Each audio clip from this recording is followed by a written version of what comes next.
Day 355 of the Daily Stoic. Fear the fear of death.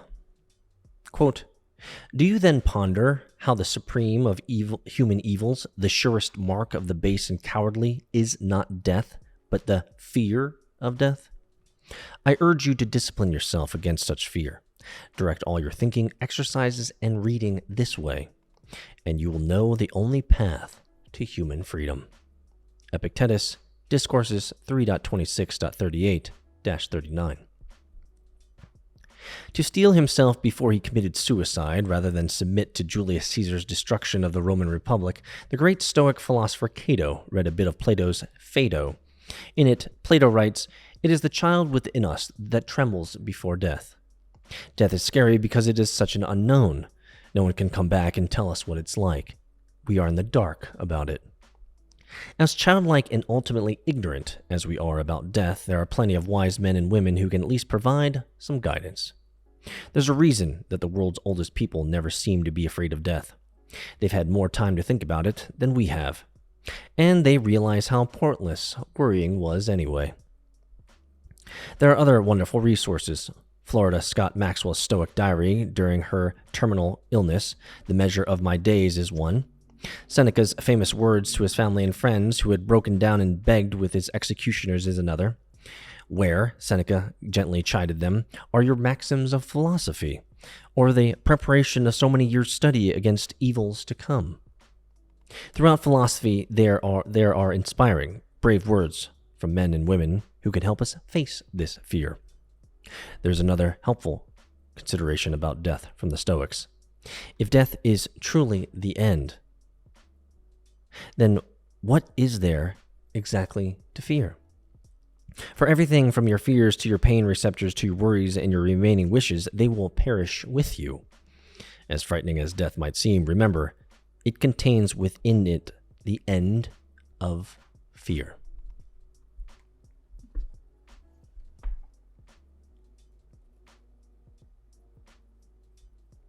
Do you know what came to my mind when I was reading this? It was the Christian narrative.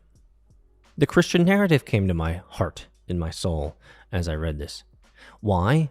Because the Christian narrative is about dying to yourself and living for God. Dying to the things of this world so that you can be reborn anew. Some of us, I think, the fortunate few of us, let's put it this way. The fortunate few of us get to die multiple times in this life. And I say this truly, because I've died multiple times in this life. Like truly. I have had spiritual deaths.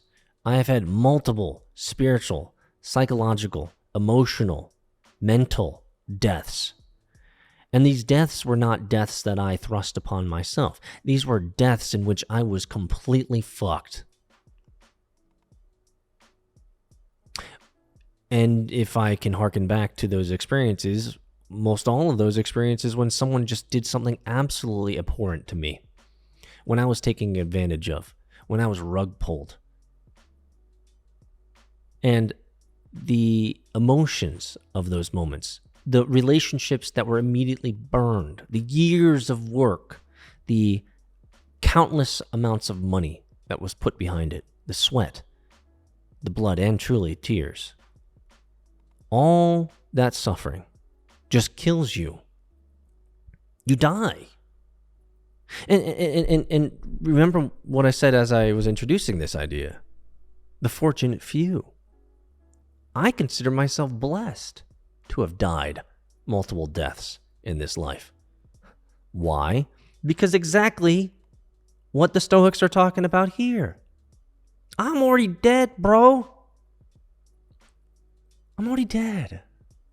What else is there to fear? Now, when I say when I'm already dead, what I'm really referring to in my limited scope of knowledge here is I'm already dead to that. I'm already dead to that. I'm already dead to that pain. I'm already dead to that suffering. You can't hurt me anymore here because someone already screwed me that way. Like, that is my deaths. I don't know about you. I have met men and women who have somehow, and maybe, this is just conjecture, this is just assumptions by me, but I have I feel like I've truly met some men and women in life who are in their 40s, like me, who have gone through life relatively unscathed. I just find that to be such a fascinating thing. Like, how the hell did you get to 47 years old, brother, and you're so unscathed? Like, what ride did you choose? Because I chose the bumpy one. I chose the moguls, right? I chose the black diamond. Right? I went off the cliff, guys, several times. You know, what track did you choose? Because you're ignorant and naive, but somehow semi-successful. How did that happen? Don't fear death. If anything, experience the suffering in life today so that you can die to yourself today, so that you can be more free. That's where I'm driving to with all of this mind soup today. I count myself as blessed because I've died in so many ways. This gives me clarity. It gives me focus. It relieves the anxiety of the unknown, or at least it has expanded my known of how many risks are out there for every action that I take. And yeah, I didn't know I was going to be screwed that way, or hurt that way, or suffer pain that way, or mess up that way, but now I know. Now that I know the full spectrum of suffering and pain that could come from these types of decisions that I make as an entrepreneur and venture capitalist, I now know. And I'm no longer afraid of the hard work. I think that's what galvanizes me about this idea. You can experience death today. You can experience death in this life. And that death truly sets you free.